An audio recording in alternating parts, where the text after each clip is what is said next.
qui est intéressant avec le James Webb Space Telescope, c'est qu'on va pouvoir, pour la première fois, caractériser l'atmosphère de planètes qui sont dans la zone dite habitable.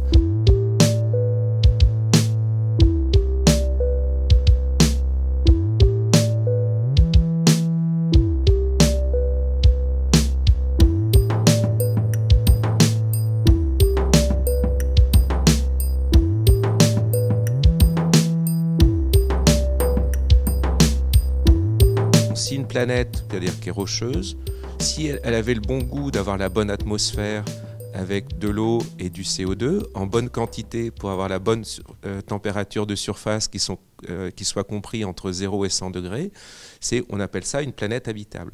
Et donc ce que l'on va essayer de faire avec le GWST pour la première fois, dans ce système particulier qui tombe avec les bonnes caractéristiques, et ça on ne l'avait pas pensé quand on a commencé à concevoir le GWST, mais on se retrouve avec un système où on va pouvoir caractériser par ce qu'on appelle spectroscopie de transit l'atmosphère de certaines de ces planètes qui sont dans la zone habitable, pour essayer de savoir est-ce qu'elles ont la bonne concentration en eau et en CO2 qui permet de penser qu'il y a de l'eau liquide en surface. Et donc s'il y a de l'eau liquide en surface, c'est peut-être le bon environnement pour que la vie s'y développe.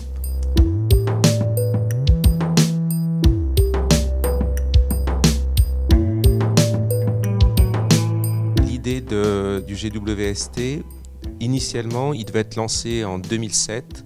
C'était un programme pour faire des télescopes pas chers, c'est-à-dire ça devait coûter 500 millions d'euros. Et donc il va finir par être lancé en 2021 avec une facture à 10 milliards d'euros. C'est des milliers d'équipes qui sont impliquées, il y a, je sais pas, une centaine de pays qui travaillent sur différents aspects. C'est un programme porté principalement par la NASA, mais donc les Européens ont participé, les Japonais aussi. Donc c'est vraiment un travail collectif à l'échelle planétaire. Donc il y a plusieurs aspects technologiques que je trouve assez fascinants. Il y a ce fameux miroir qui est caractéristique, là, couvert de feuilles d'or et puis qui ressemble à un nid d'abeille avec ces hexagones là, couverts d'or. Il y a cette coiffe pour protéger du rayonnement du soleil. Est-ce que c'est de l'infrarouge? Donc vous voulez éviter d'avoir de la chaleur qui va venir déformer les miroirs. Donc vous protégez votre télescope de tous les rayonnements qui peuvent arriver du soleil et de la Terre avec une coiffe qui a la taille d'un terrain de tennis. Le télescope en lui-même fait 6,5 mètres, c'est-à-dire, pour comparer, le plus gros télescope que l'on avait envoyé, c'était Hubble, c'était 2,5 mètres. Et ces miroirs sont refroidis pour pouvoir travailler dans l'infrarouge. Ils sont refroidis en dessous de 50 degrés Kelvin, c'est-à-dire en dessous de moins 220 degrés Celsius. Et alors, ce n'est pas la première fois qu'on envoie des télescopes sur ce point de Lagrange L2, c'est-à-dire qu'il est exactement à la bonne distance pour que l'attraction de la Terre et du Soleil compense la force qui devrait l'éloigner, c'est-à-dire qu'il est juste en équilibre au bon endroit, c'est-à-dire qu'il ne subit pas de force, il peut tourner et il est juste en équilibre. Donc c'est 1,5 million de kilomètres, donc c'est quand même assez loin. Si on a des problèmes dessus, contrairement à Hubble, où on avait pu envoyer la navette le réparer, là c'est pas possible. Et donc il faut qu'on réussisse à le manœuvrer pendant 1 mois pour arriver à ce fameux point L de Lagrange. Et après, je crois que c'est plusieurs mois pour pouvoir le mettre en condition de travail, c'est-à-dire le rendre opérationnel.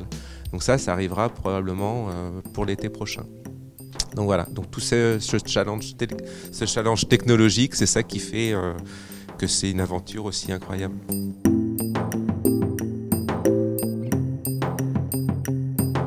Une exoplanète, c'est une planète qui tourne autour d'une étoile autre que le Soleil.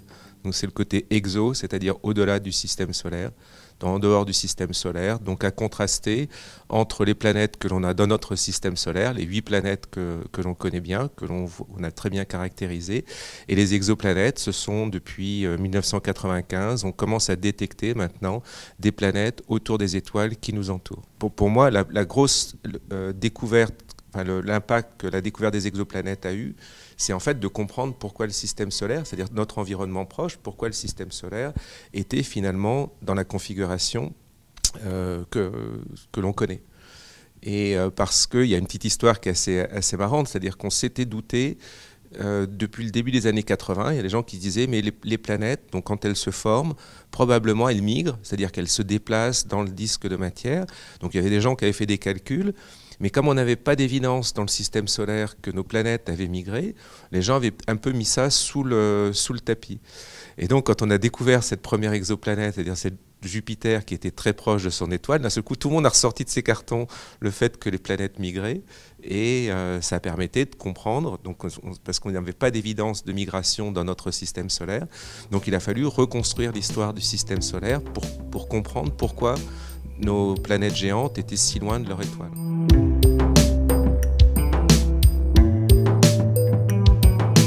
Ce que le GWST a de particulier, en fait, on n'avait jamais fait un instrument comme ça, c'est-à-dire qu'il a déjà un miroir de 6,5 mètres, c'est-à-dire qu'il va être extrêmement précis, beaucoup plus précis que Hubble.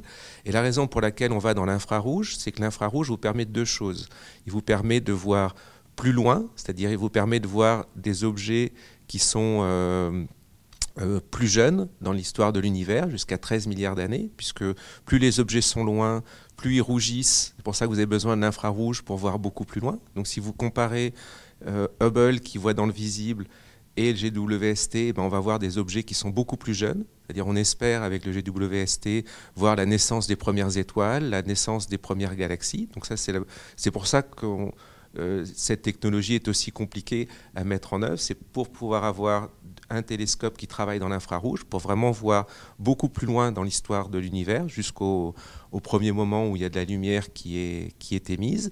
Et la deuxième chose que l'infrarouge vous permet, c'est de voir des objets qui sont enfouis dans la poussière. C'est-à-dire que la lumière visible a beaucoup de mal à se diffuser dans la poussière, donc vous voyez que l'extérieur, c'est-à-dire vous voyez un nuage, et vous ne voyez pas ce qui se passe à l'intérieur. Donc vous voyez un nuage, quand vous avez un système planétaire avec un disque autour, vous ne voyez pas les planètes qui se forment dedans. Et l'infrarouge qui interagit beaucoup moins, si vous voulez, avec la poussière. Donc on va pouvoir voir la lumière qui est moins perturbée par la poussière et voir à l'intérieur de ces nuages de poussière. Et ce que l'on espère voir, c'est la formation des étoiles, que l'on ne voit pas, puisqu'elles sont enfouies et on les voit une fois qu'elles ont allumé.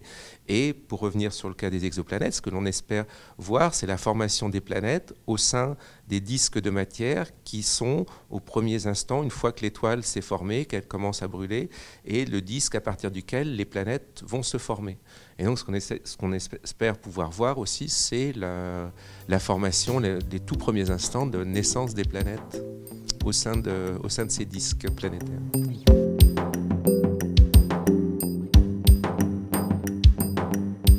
Mais j'ai de l'appréhension parce que c'est vrai que c'est quand même le travail presque de toute une génération. Et si les choses ne marchaient pas, ou si le GWST ne marchait pas, je pense que ça mettrait un coup d'arrêt peut-être ou une perte d'enthousiasme pour ces grands projets dont on a besoin pour faire avancer notre connaissance. Donc c'est plus sous cet aspect-là que j'ai envie que ça réussisse, parce que c'est une quête pour la connaissance et le savoir qui est utile, et il faut qu'elle continue. Un échec viendrait retarder peut-être de plusieurs décennies le prochain télescope sur lequel on travaille qui remplacera le GWST dans les horizons 2030-2040.